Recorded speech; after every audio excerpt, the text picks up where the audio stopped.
Dios les bendiga, queridos hermanos de Teología Paulina. Hoy vamos a estar hablando eh, sobre el tema de escatología. Hoy vamos a estar tocando ese tema. Así que realmente yo espero que sea de muchísima bendición para ustedes. Yo creo que una de las ramas que más nos gusta a los estudiosos de la Biblia, de la palabra de Dios, por supuesto que es la escatología, que es el estudio de las profecías del fin de los tiempos.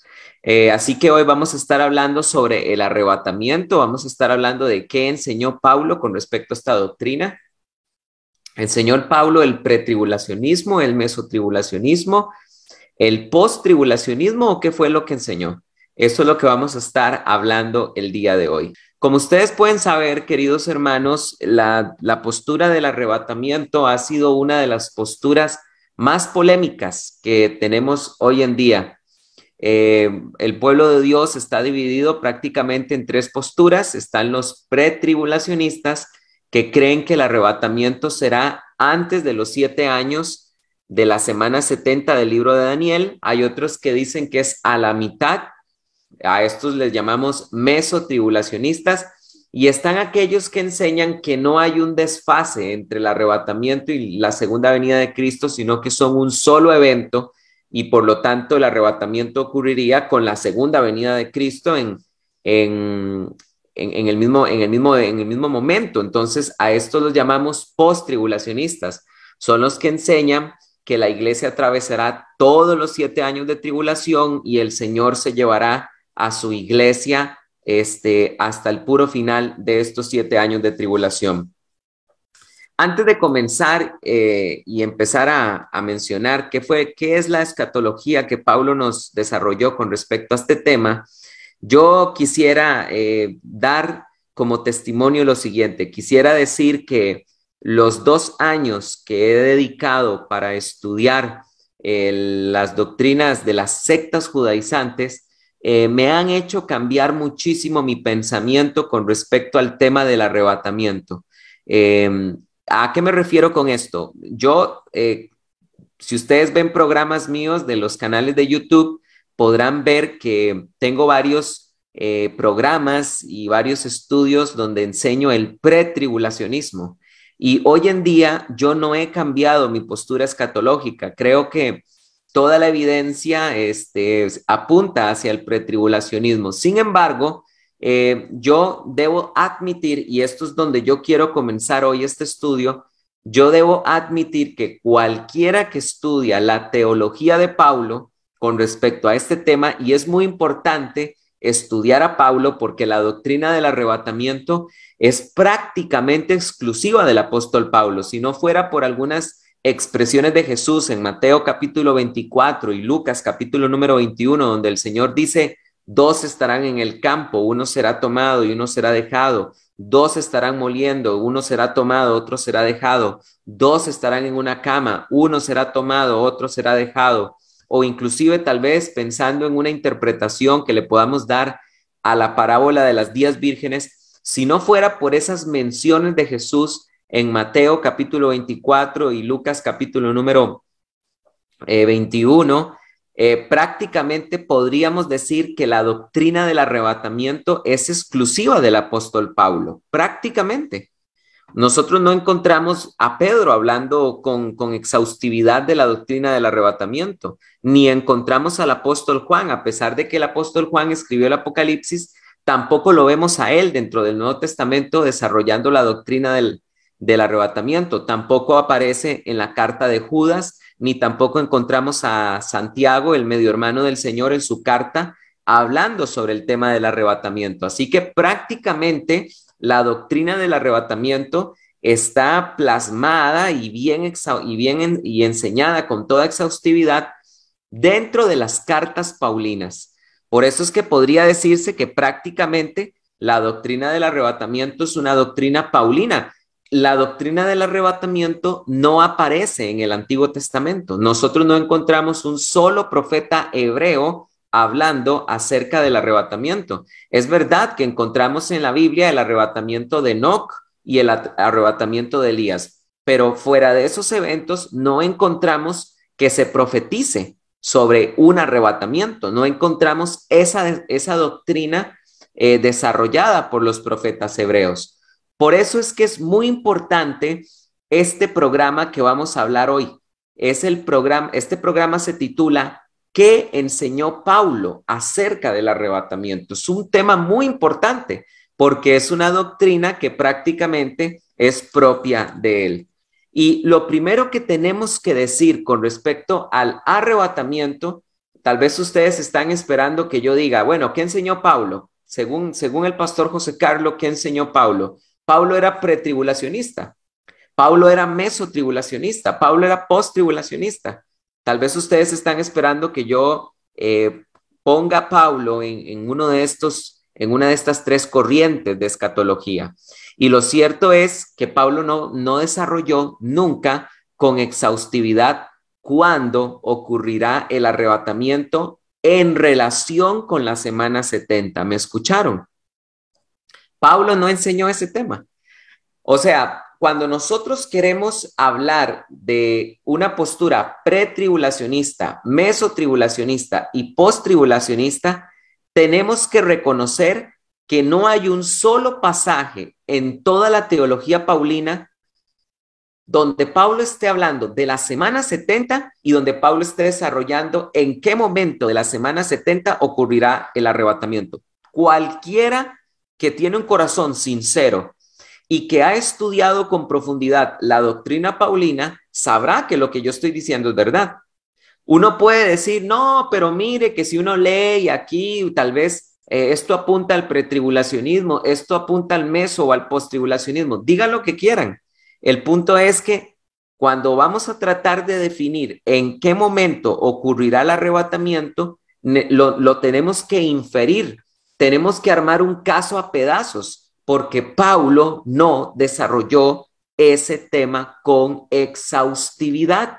A Paulo no le preocupó ese tema. Eso no quiere decir que uno no pueda estudiar los textos paulinos y tratar de inferir cuál era la posición de Paulo. Pero lo que quiero enseñar de primera entrada es esto.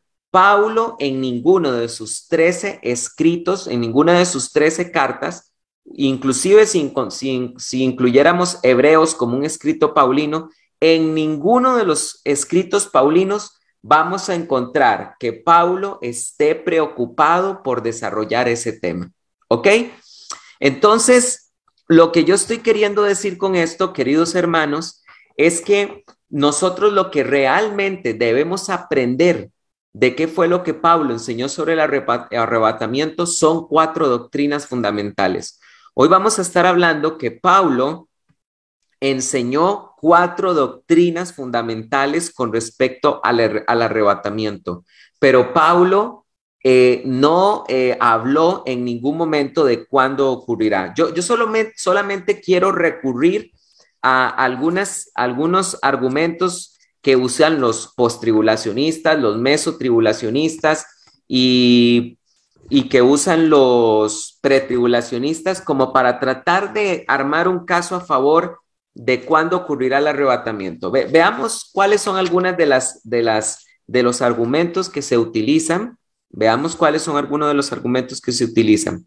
En primer lugar, antes de enseñar qué fueron las 4 cosas que Pablo enseñó con respecto al arrebatamiento, yo quisiera decirles lo siguiente. ¿Por qué nosotros los cristianos no nos ponemos de acuerdo cuándo será el arrebatamiento? ¿Por qué no nos ponemos de acuerdo?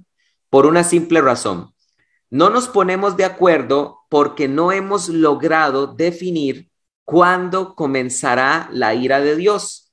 Si nosotros los cristianos nos lográsemos poner de acuerdo cuándo ocurriría la ira de Dios, podríamos definir cuándo ocurrirá el arrebatamiento, porque hay algo que tenemos en común los pretribulacionistas, los mesotribulacionistas y los posttribulacionistas, y es el siguiente. En lo que estamos de acuerdo los 3 es que la iglesia no verá la ira de Dios. Eso la Biblia lo dice de forma clara y explícita. Eso lo dice la Biblia de forma literal. Dice la Biblia en Primera de Tesalonicenses capítulo 1, versículo 10, y esperar de los cielos a su Hijo, al cual resucitó de entre los muertos, a Jesús, quien nos libra de la ira que se viene. ¿Ok? Vean ustedes que la Biblia dice que estamos esperando, de forma literal, la Biblia dice que estamos esperando desde los cielos a Jesús, quien resucitó de entre los muertos y que nos libra de la ira que viene. Entonces, si usted le pregunta a un pretribulacionista cuándo comenzará, cuándo inicia la ira de Dios, un pretribulacionista te dirá que la ira de Dios inicia al puro inicio de los 7 años de la semana 70 y que por lo tanto ahí ocurrirá el arrebatamiento.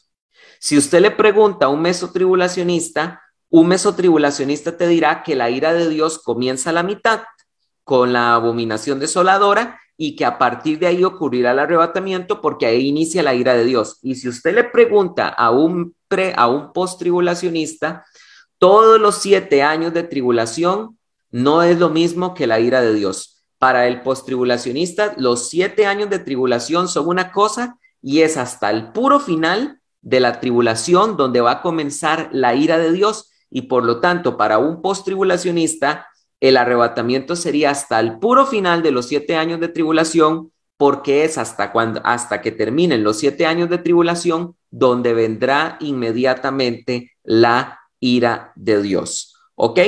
Entonces, esta es la razón por la cual nosotros no nos ponemos de acuerdo, porque nosotros no hemos logrado definir cuándo comenzará la ira de Dios. Si ustedes le preguntan a un post-tribulacionista, perdón, a un mesotribulacionista, el mesotribulacionista va a decir que el arrebatamiento va a ocurrir a la mitad, precisamente porque si nosotros leemos Daniel capítulo 9, versículo 27, se nos habla de que el anticristo, o en el libro de Daniel se le llama el desolador. El desolador aparece firmando en la semana 70 confirmando un tratado de paz, Daniel capítulo 9, versículo 27, y después la Biblia enseña que a la mitad de la semana hará cesar el sacrificio y la ofrenda. Entonces, los mesotribulacionistas unen ese pasaje de Daniel capítulo 9, versículo 27, con lo que dice Mateo capítulo 24, versículo 15. Dice la Biblia así: por tanto, cuando veáis la abominación de la desolación que fue dicha por el profeta Daniel, vean qué interesante lo que se dice. Puesta en el lugar santo, el que le entienda, entonces los que estén en Judea huyan a los montes, y el de la azotea no baje a tomarlo de su casa, y el que está en el campo no regrese a tomar su capa. Mas ay de las que estén encintas y de las que estén amamantando en aquellos días. Orad, por tanto, para que vuestra huida no sea en invierno ni en sábado, porque habrá entonces una gran tribulación, cual no ha habido desde el comienzo del cosmos, ahora ni la habrá jamás.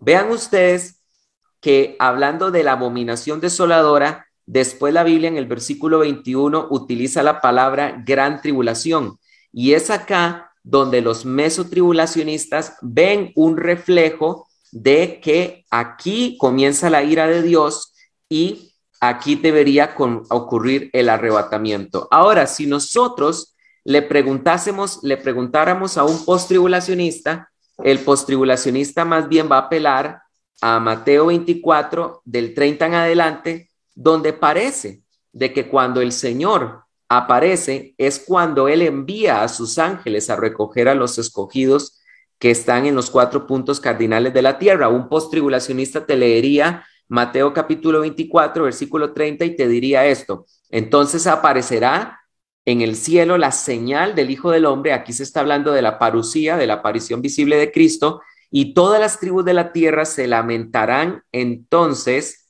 y verán al Hijo del Hombre que viene sobre las nubes del cielo con poder y gran gloria. Y un post-tribulacionista te subrayaría lo que dice el versículo 34, 31, y enviará a sus ángeles con gran trompeta y reunirá a sus escogidos de los 4 vientos de un extremo al otro desde los cielos. Entonces, como podemos ver, queridos hermanos, todos van a tratar de encontrar evidencias a favor tanto del mesotribulacionismo como del posttribulacionismo. ¿Qué evidencia presentaría un pretribulacionista? Bueno, es muy interesante que un pretribulacionista podría argumentar lo siguiente. En Daniel capítulo 9, versículo 27, sabemos que el desolador, Daniel capítulo 9, 27, el desolador aparece desde el inicio de la semana 70, porque la Biblia dice que por una semana confirmará un pacto con muchos. Entonces, si nosotros leemos Daniel capítulo 9, 27, podemos encontrar que el desolador, que en Apocalipsis se le llama el anticristo o la bestia, aparece al inicio de la semana 70. Ahora, si nosotros lo comparamos con Romanos capítulo 1, versículo 18, la Biblia dice en Romanos 1, 18 que la ira de Dios viene contra los hombres que practican la injusticia. ¿Me escucharon? La Biblia dice en Romanos 1:18 que la ira de Dios viene contra el mundo, contra los hombres que practicaron la injusticia. Y si nosotros lo comparásemos con Segunda de Tesalonicenses capítulo 2 del 1 en adelante, ¿qué es lo que la Biblia nos dice? La Biblia dice que Dios enviará un poder engañoso, el anticristo, para traer juicio contra los hombres que practican la injusticia.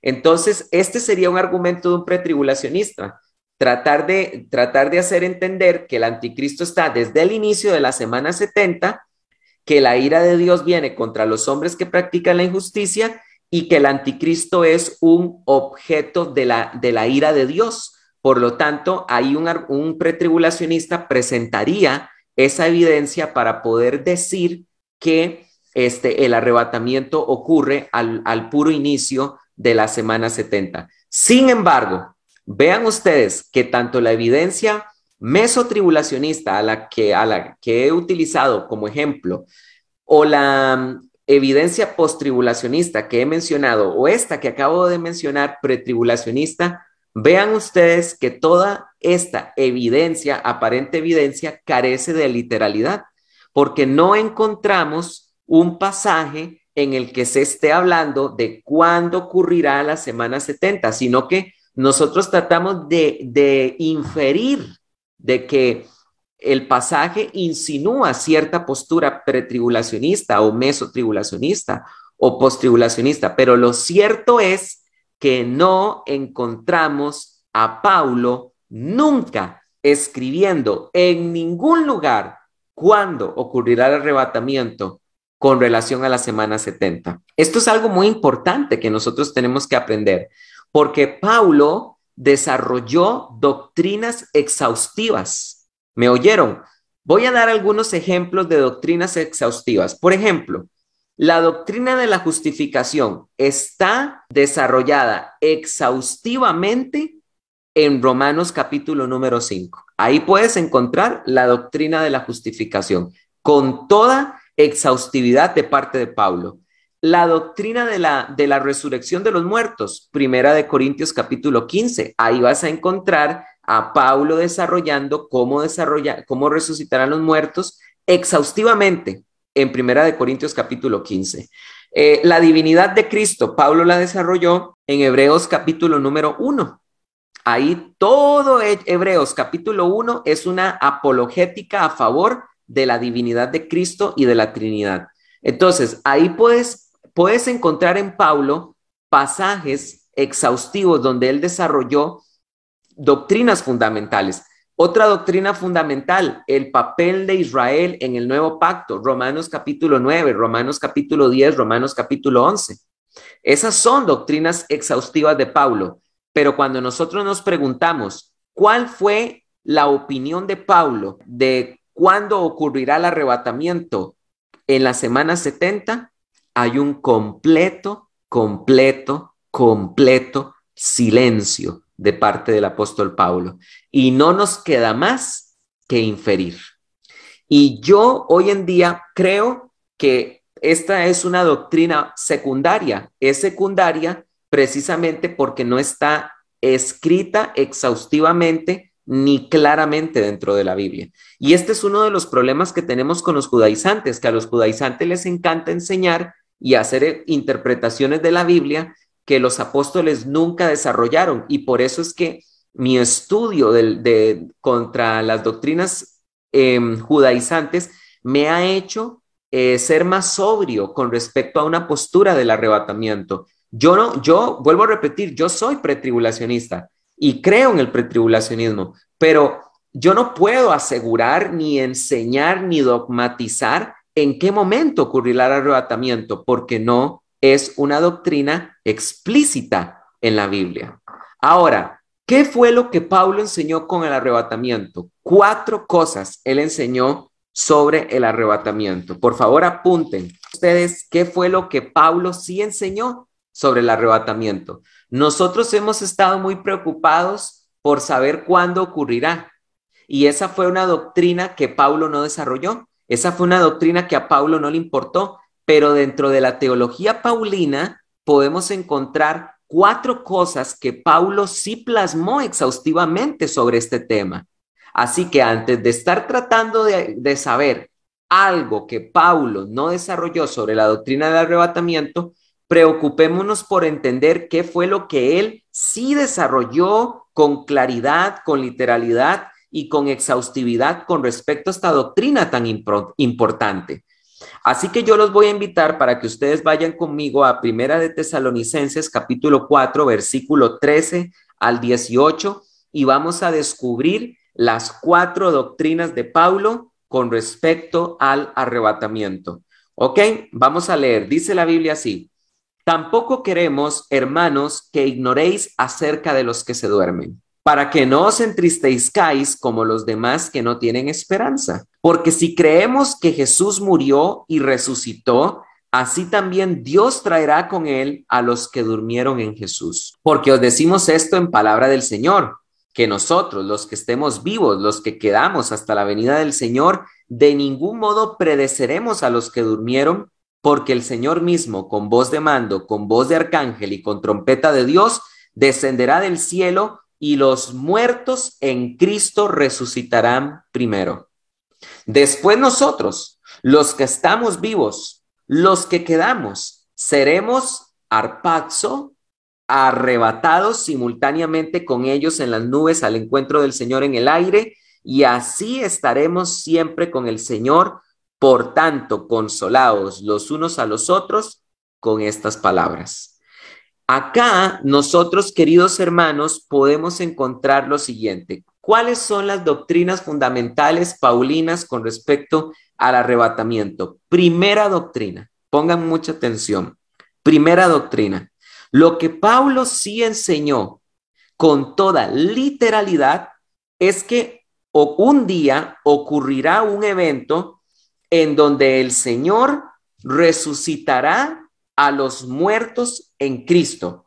Y ese mismo día, el mismo día en que los muertos en Cristo resuciten, ese mismo día, dice la palabra de Dios, que los que estén vivos serán arrebatados juntamente con ellos al encuentro del Señor en las nubes y siempre estarán con Él. Eso sí es literal y eso sí podemos aprender sobre qué pensaba Pablo sobre el arrebatamiento. ¿Qué pensaba Pablo con respecto al arrebatamiento?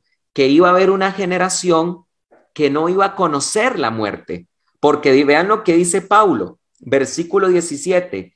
Los que quedamos seremos arrebatados simultáneamente con ellos, es decir, con los muertos que han resucitado, en las nubes al encuentro del Señor en el aire, y así estaremos siempre con el Señor. Primera doctrina explícita de Pablo con respecto al arrebatamiento. Existe una generación de cristianos que no conocerá la muerte. ¿Me oyeron? Eso sí está escrito literal. Eso sí está escrito claro como el agua. Y podemos decir con toda seguridad que Pablo pensaba en eso. Pero no podemos decir que Pablo era pretribulacionista, ni mesotribulacionista, ni posttribulacionista.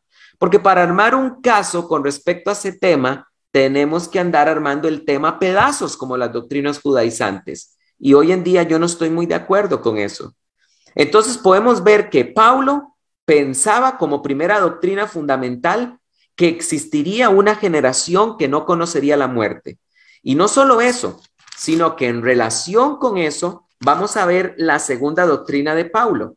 La segunda doctrina de Pablo es que esa generación que no gustará de la muerte, asimismo, ese mismo día recibirá un cuerpo glorificado. Esa es la segunda doctrina explícita del apóstol Pablo, porque vean lo que dice la Biblia.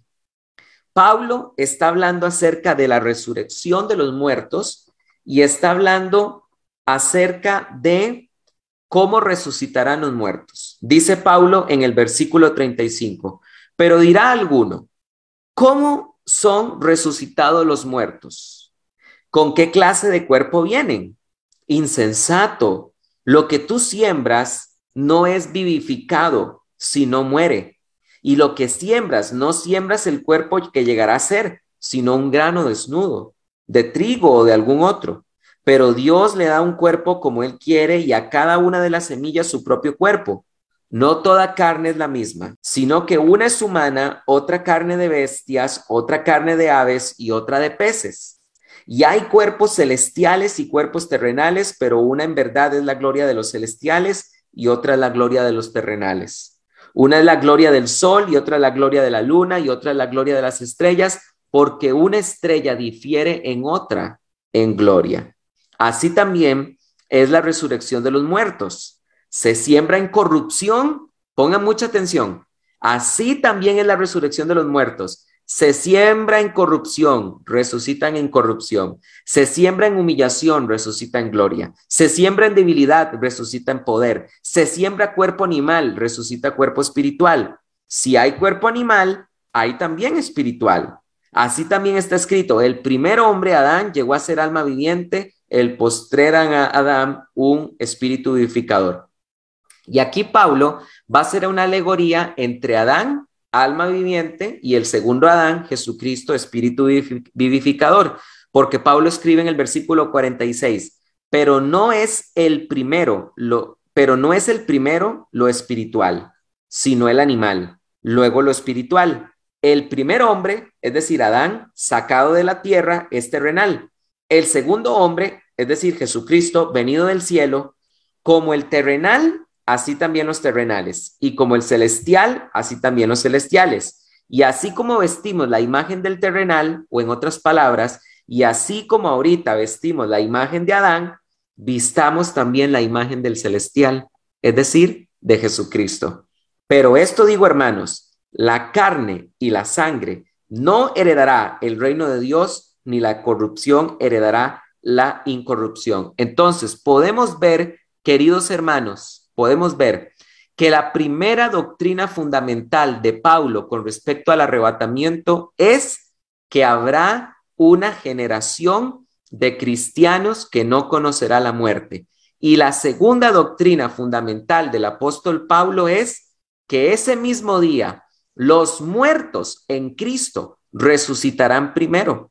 Tercera doctrina fundamental del apóstol Pablo, y los muertos recibirán un cuerpo glorificado semejante al segundo Adán, es decir, semejante al de Jesucristo.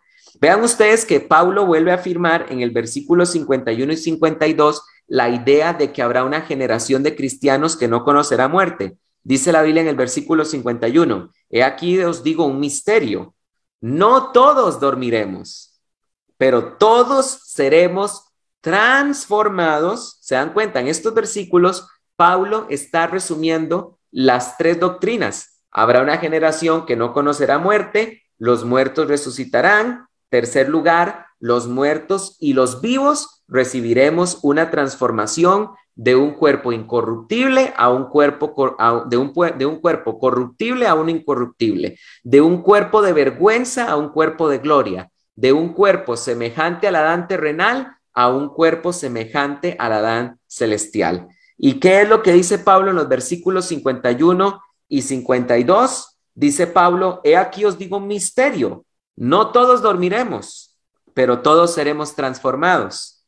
En un instante, en un abrir y cerrar de ojos al final de la trompeta, porque sonará la trompeta y los muertos serán resucitados e incorruptibles. Vea que Pablo los pone de primero al igual como lo había hecho en Primera de Tesalonicenses capítulo 4, versículo del 13 al 18, y después Pablo dice, y nosotros, como decía Pablo en Primera de Tesalonicenses, luego nosotros, y nosotros seremos transformados. Así que, queridos hermanos, podemos ver que por muchísimo tiempo la iglesia ha estado peleando con relación a cuándo será el arrebatamiento.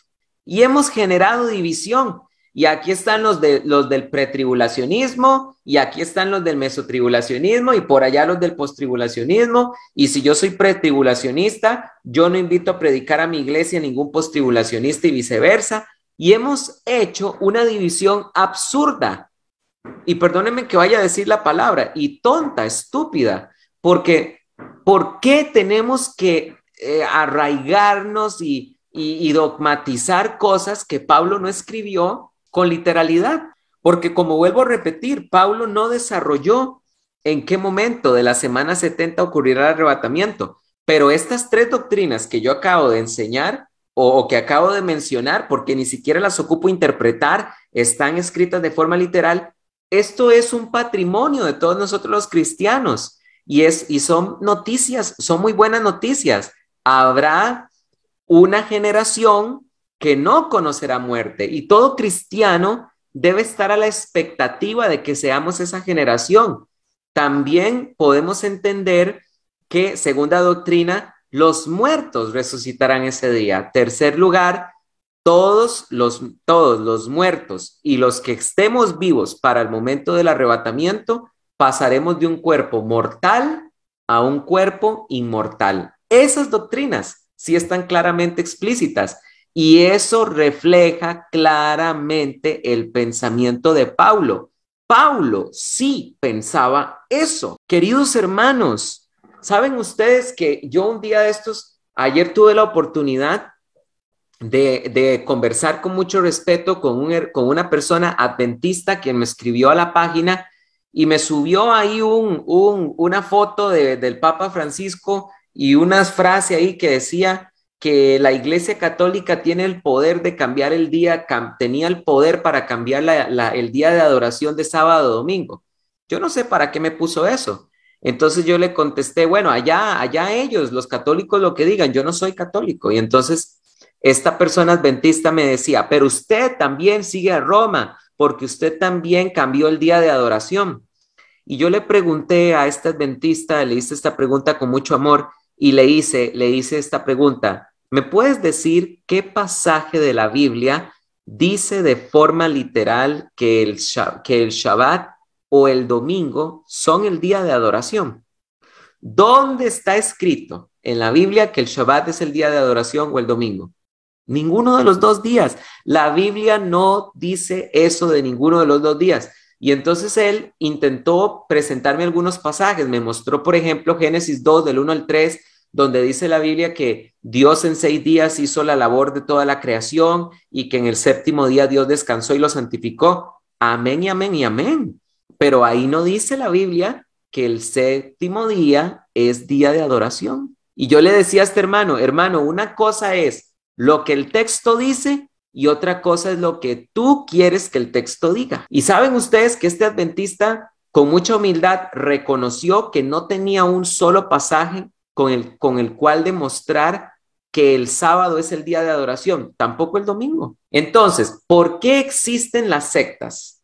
¿Y por qué existen las divisiones doctrinales y los pleitos doctrinales? Porque nos encanta enseñar cosas que los apóstoles nunca dijeron y porque nos encanta decir cosas que los profetas nunca dijeron. No hay un solo profeta hebreo que diga que el sábado es el día de adoración. No hay un solo apóstol que diga que el domingo es el día de la adoración. Ah, pero ahí tenemos adventistas diciendo que el sábado es el día de adoración y ahí tenemos un montón de cristianos diciendo que el domingo ahora es el día de adoración. Por el amor de Dios, ¿de dónde se sacaron eso? La Biblia nunca dice tal cosa. Entonces, si nosotros empezamos a hacernos del hábito de no ir más allá de lo que está escrito, vamos a darnos cuenta que el cristianismo es más simple de lo que nosotros pensamos. Y lo mismo pasa con la escatología. Dejemos de andar afirmando cosas que Pablo no enseñó con respecto al arrebatamiento. Pablo es el gran teólogo del arrebatamiento y él no desarrolló cuándo ocurrirá el arrebatamiento con respecto a la semana 70.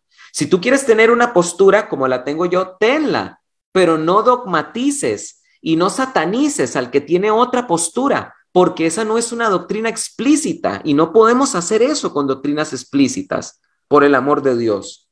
Entonces, para ir terminando, hemos visto 3 doctrinas explícitas de Pablo con respecto al arrebatamiento. Hemos visto que Pablo enseñó que habrá una generación que no conocerá la muerte. Pablo enseñó que el día del arrebatamiento, los muertos en Cristo y los que estén vivos recibirán un cuerpo glorificado. Entonces, vimos que Pablo enseñó, habrá una generación que no conocerá muerte, primera enseñanza.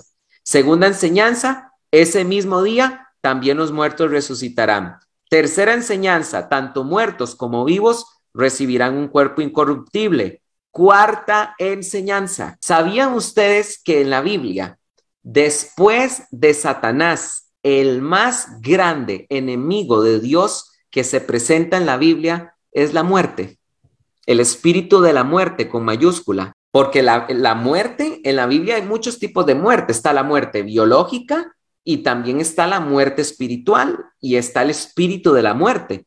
Por ejemplo, en Apocalipsis capítulo número 6 se habla capítulo número 6 se habla de que el cuarto jinete del Apocalipsis va montado sobre ella la muerte.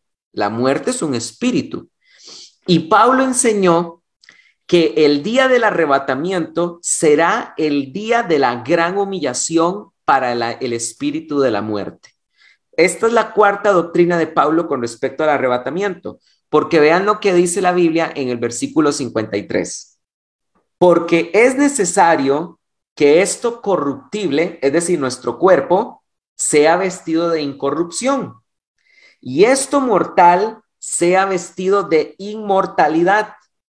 Y cuando esto corruptible, es decir, nuestro cuerpo, se vista de incorrupción, es decir, de un cuerpo que nunca más volverá a envejecer ni a morir, y esto mortal se vista de inmortalidad, entonces se cumplirá la palabra escrita: tragada fue la muerte, y la Biblia textual lo pone en mayúscula, en victoria. Pónganme mucha atención. Esta es la cuarta postura explícita de Pablo con respecto al arrebatamiento. El día del arrebatamiento, la muerte será humillada porque nosotros, los que tenemos este cuerpo de vergüenza, este cuerpo corruptible, recibiremos un cuerpo incorruptible semejante al de Cristo Jesús. ¡Aleluya! ¡Aleluya! Bendito el Señor por esta promesa, porque dice el apóstol Pablo en el versículo 55, ¿dónde está, oh muerte, con mayúscula, tu victoria? ¿Dónde, oh muerte, tu aguijón? Pues el aguijón de la muerte es el pecado y el poder del pecado, la ley. Pero gracias a Dios que nos da la victoria por medio de Jesucristo, Señor nuestro.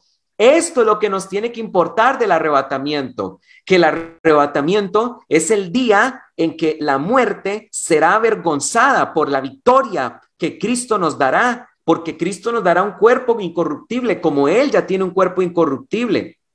Y es aquí donde se cumplirá las palabras que Cristo le dijo a Marta y a María: todo aquel que crea en mí, aunque esté muerto, vivirá. Amén, gloria a Dios por esto. ¿Se dan cuenta ustedes, queridos hermanos, lo que nos debe importar del arrebatamiento? Más que estar peleando por doctrinas secundarias, como cuándo ocurrirá. Qué importante es saber esto. El día del arrebatamiento será el día donde el Señor avergonzará por completo a la muerte y la muerte será tragada en victoria. Entonces, tenemos 4 doctrinas y hay una más y la vamos a ver. Tenemos 4 doctrinas. Habrá una generación que no conocerá la muerte, Ese mismo día, segunda doctrina, los muertos resucitarán. Tercera doctrina, tanto los que estén vivos como los muertos. Tercera doctrina, tanto los que estén vivos como los muertos recibirán un cuerpo incorruptible. Cuarta doctrina, la muerte será tragada en victoria. Y número 5, volvamos por favor a Primera de Tesalonicenses, capítulo 5, porque vamos a leer ahora desde el versículo 1 hasta el versículo 11. Primera de Tesalonicenses, capítulo 5, del 1 hasta el 11. Y pónganme, por favor, muchísima atención, ustedes que están escuchando este estudio, ustedes que son estudiosos de la Biblia, para que tengan en cuenta lo siguiente. Nosotros tenemos que recordar, amados santos de Dios, que la Biblia en su escritura original no fue dividida en capítulos ni en versículos. Eso ocurrió hasta muy entrado el cristianismo, cuando se dividió por primera vez la Biblia en capítulos y versículos. Lo cual es útil porque nos permite encontrar las citas rápidamente, pero tiene sus desventajas. ¿Y cuáles son sus desventajas? Que muchas veces, a veces se pone un capítulo en medio de un tema que no ha terminado. Y ese es un problema porque le quita al lector el hilo conductor. Voy a darles un ejemplo. Cuando ustedes leen en Juan capítulo 3 la historia de Jesús y Nicodemo, donde dice la Biblia que llegó, ¿verdad? Y un hombre llamado Nicodemo, ¿verdad? De noche, y fue a buscar a Jesús, y Jesús empieza a hablar con él acerca del nacer de nuevo. ¿Qué pasa con el famoso Juan 3:16? A partir de ahí, la mayoría de las Biblias le ponen un título que dice, porque de tal manera amó Dios al mundo, y no deberían hacer eso. ¿Saben por qué? Porque cuando se encuentra ese título ahí, ese subtítulo que se inserta ahí, muchas personas piensan que con el versículo 15 terminó la conversación de Jesús y Nicodemo, y que a partir del versículo 16 en adelante lo que encontramos es una declaración teológica del apóstol Juan. Pero si nosotros entendemos que ahí no se debe insertar un subtítulo, y deberíamos entender que eso de porque de tal manera amó Dios al mundo que ha dado a su único hijo para que todo aquel que crea en él no se pierda, mas tenga vida eterna, eso Jesús se lo dijo a Nicodemo. Eso Jesús se lo dijo a Nicodemo. Lo menciono rápidamente para que ustedes vean el problema que tenemos con los capítulos. Vean ustedes todo eso de porque de tal manera amó Dios al mundo, y que esta es la acusación, que los hombres amaron más las tinieblas que la luz. Todo eso Jesús se lo dijo a Nicodemo. ¿Cómo lo sabemos? Porque después el versículo 22 dice así: después de esto, Jesús se fue con sus discípulos a la tierra de Judea. Después de esto, ¿qué es esto? Bueno, la conversación de Jesús con Nicodemo. Sin embargo, vean ustedes que ese subtítulo del versículo 16 hay que tacharlo. Si ustedes tienen un subtítulo ahí en sus Biblias, táchenlo para que ustedes recuerden que todo lo que dice el versículo 16, 17, 18, 19, 20 y 21 es parte de la conversación de Jesús con Nicodemo. Lo mismo pasa, queridos hermanos, con Primera de Tesalonicenses capítulo 4, versículo 13. Pablo, desde el versículo 13, en Primera de Tesalonicenses capítulo 4, versículo 13, Pablo empezó a hablar sobre su escatología, y él no terminó de hablar de ese tema en el versículo 18 todavía. Todo lo que dice el capítulo 5, desde el versículo 1 hasta el versículo 11, es parte de la escatología del apóstol Pablo. Quiere decir que Primera de Tesalonicenses capítulo 4 no debería terminar en el versículo 18, sino que Primera de Tesalonicenses capítulo 4 debería terminar hasta lo que hoy en día conocemos como el capítulo 5, versículo 11. Y eso le permite al lector comprender mejor la escatología de Pablo. Es más, ¿saben ustedes cómo se debería de llamar?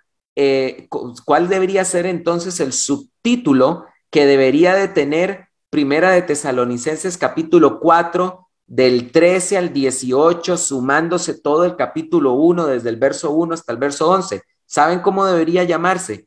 Un buen subtítulo sería La escatología del apóstol Pablo. Podría llamarse así. Y si ese subtítulo apareciera en su integridad y no insertáramos ahí un capítulo mal metido, ¿verdad? Entonces el lector entendería mejor la escatología de Pablo. ¿Qué fue lo que dijo Pablo en el capítulo 1 del 1 hasta el 11? Dice esto, Pablo. Pero acerca de los tiempos y de los tiempos señalados, hermanos, no tenéis necesidad de que os escriba, porque vosotros sabéis exactamente que el día del Señor viene así como un ladrón en la noche. Pablo viene hablando en el versículo 13, desde el versículo 13 hasta el versículo 18, indiscutiblemente del arrebatamiento. Y ahora Pablo continúa hablando del tema e inserta ahora el tema de el día del Señor. Y Pablo enseña que el día del Señor viene como ladrón en la noche. Y esta es la quinta doctrina del apóstol Pablo. El día del Señor, el arrebatamiento, no estoy diciendo que sean la misma cosa, pero sí estoy diciendo que, según lo que Pablo ha escrito acá, están relacionados, porque desde el 13 al 18 se habla del arrebatamiento y desde el 5 en adelante se menciona el día del Señor. Entonces son eventos relacionados. ¿Y qué es lo que enseña Pablo? Que viene como ladrón en la noche y por lo tanto hay que velar. Esta es la quinta enseñanza del apóstol Pablo. Todo cristiano tiene que velar con respecto a la venida del Señor, al arrebatamiento. Vean lo que dice la Biblia en el versículo 5, dice, pero acerca de los tiempos señalados, hermanos, no tenéis necesidad de que os escriba, porque vosotros sabéis exactamente que el día del Señor viene así como un ladrón en la noche. Yo vuelvo a repetir, no estoy defendiendo hoy una postura escatológica. No me interesa hoy hablar del pre, ni meso, ni postribulacionista, ni postribulacionismo, porque a Pablo no le interesó ese tema. Lo que a Pablo sí le interesó fue decirnos que nunca tenemos que dejar de velar, porque dice Pablo así, cuando digan paz y seguridad, entonces como el dolor a la que está encinta, vendrá sobre ellos destrucción repentina y de ningún modo escaparán. Pero vosotros, ahora Pablo le está hablando a la iglesia, pero vosotros, hermanos, no estáis en tiniebla para que aquel día os sorprenda como un ladrón. Porque porque todos vosotros sois hijos de luz e hijos del día, no somos de la noche ni de la tiniebla. No durmamos, vean el consejo de Pablo, no durmamos, pues como los demás, sino velemos y seamos sobrios, porque los que duermen, de noche duermen, y los que se emborrachan, de noche se emborrachan, pero nosotros, que somos del día, habiéndonos vestido coraza de fe, amor y con yelmo de esperanza de salvación, seamos sobrios, porque Dios no nos destinó para ira, sino para alcanzar la salvación por medio de Jesucristo nuestro Señor, quien murió por nosotros para que sea que velemos o que durmamos, vivamos juntamente con Él, por lo cual exhortaos el uno al otro y edificaos el uno al otro, tal como también hacéis. ¿Cuál es la quinta postura del apóstol Pablo con respecto al arrebatamiento y a la segunda venida del Señor? Viene como ladrón en la noche y por lo tanto nosotros tenemos que velar. Tenemos que velar porque somos hijos de día, tenemos que ser sobrios porque somos hijos del día, no somos de la noche, no nos emborrachamos como los que lo hacen de noche, no, antes bien nos vestimos la coraza de fe, de amor, de salvación, porque somos hijos del día y estamos esperando al Señor para que ese día no nos tome como ladrón en la noche. La quinta doctrina de Pablo es no dejes de velar, no dejes de esperar, el retorno inminente del Señor Jesucristo. Esta es su quinta doctrina. Y ya para terminar, hay algo que no dije, y podríamos decir que es una sexta doctrina del arrebatamiento del apóstol Pablo, y es la siguiente. Vean qué interesante.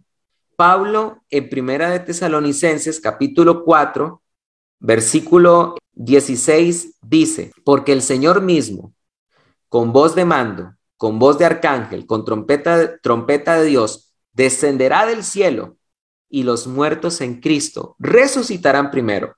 Los muertos en Cristo resucitarán con el Señor y se encontrarán con Él en el aire, pero después dice Pablo en el 17, después nosotros, los que estemos vivos, los que habremos quedado, seremos arrebatados simultáneamente con ellos en las nubes al encuentro del Señor en el aire, y así estaremos siempre con el Señor. ¿Saben ustedes cuál es, podríamos decir, la sexta doctrina que estaba en el pensamiento de Pablo con respecto a este tema? Que el día del arrebatamiento será nuestra gran reunión con Jesucristo y con el resto de la familia de Dios. Y esto es muy lindo, porque yo sé que muchos de ustedes han tenido han tenido que pasar por el dolor de la partida de un ser amado, quizás de un esposo, quizás has perdido en Cristo, estamos hablando de en Cristo, por supuesto, pero quizás tú tuviste que pasar por el dolor de que en Cristo ya partió de tu vida tu papá, tu mamá, un hermano, tu esposa, tu abuelo, un amigo que tú querías mucho, no sé. La buena noticia es que el día del arrebatamiento, todos los muertos en Cristo y nosotros los que estemos vivos, los que estemos velando, seremos arrebatados y nos encontraremos con ellos en las nubes, y la gran familia de Dios se unirá una vez más. Los muertos en Cristo y los que estemos vivos nos encontraremos una vez más y estaremos con el Señor para siempre. Qué lindo, ¿eh? Estaremos con Él para siempre. Y ahí es donde volveremos a ver a nuestros seres amados que partieron en Cristo. En Cristo. Por eso Pablo dijo: no se entristezcan acerca de los que duermen, como los que no tienen esperanza. Porque con respecto a los que duermen, nosotros los cristianos sí tenemos esperanza. Y es que un día los volveremos a ver y nos encontraremos con ellos y estaremos con el Señor para siempre. Amén. Entonces, queridos hermanos, eso es lo que yo quería compartirles hoy con respecto a este mensaje de qué enseñó Pablo con respecto al arrebatamiento. Eso fue lo que le enseñó. No una postura pre, meso o post. Para poder tener una postura no queda más que inferir y no lo podemos asegurar. No fue un tema que a Pablo le interesó, pero sí podemos saber con toda seguridad que estas 6 cosas que mencionamos del arrebatamiento a Pablo sí le interesaban y Pablo sí las dejó bien, pero bien claras. Una cosa más, quisiera terminar con esto. Tenemos hermanos pretribulacionistas, mesotribulacionistas y posttribulacionistas. Supongamos por un momento que el arrebatamiento pretribulacionista es cierto. ¿Qué pasa con aquellos que son, aquellos hermanos en Cristo que son meso y posttribulacionistas? ¿Qué pasa con ellos? ¿Saben ustedes qué pasa? Absolutamente nada, porque también se irán en el arrebatamiento. Porque también se irán. Aún si hay un arrebatamiento pretribulacionista y los meso y los post están equivocados, se van también con nosotros. ¿Por qué? Porque el Señor no se va a llevar a alguien o va a dejar a alguien porque tenía la postura correcta escatológica, sino que la fe en Cristo, aquí lo que vale. Ahora, ¿qué pasa si no hay arrebatamiento pretribulacionista? Y tienen razón los de la mitad, o tienen razón los que dicen que es al puro final y que tenemos que pasar los 7 años de tribulación. ¿Qué pasa? ¿Qué pasa con nosotros los pretribulacionistas? ¿Qué pasa con nosotros? Pues absolutamente nada, porque también nosotros tenemos en claro que Juan capítulo 16, versículo 33, dice lo siguiente: he aquí, os digo esto, en el mundo tendréis aflicciones y persecuciones, mas no teman, yo he vencido al mundo. Así que en el Señor lo atravesaremos los 7 años. Si tenemos que atravesar 7 años de tribulación, los atravesamos con Cristo Jesús, porque no es lo mismo pasar una tormenta con Cristo que una tormenta sin Él. Esa tormenta, si hay que atravesarla, pues la atravesamos con Cristo, porque Él prometió estar con nosotros todos los días hasta el fin del mundo. Así que, queridos hermanos, dejemos de andar haciendo tanta división tonta dentro del pueblo del Señor.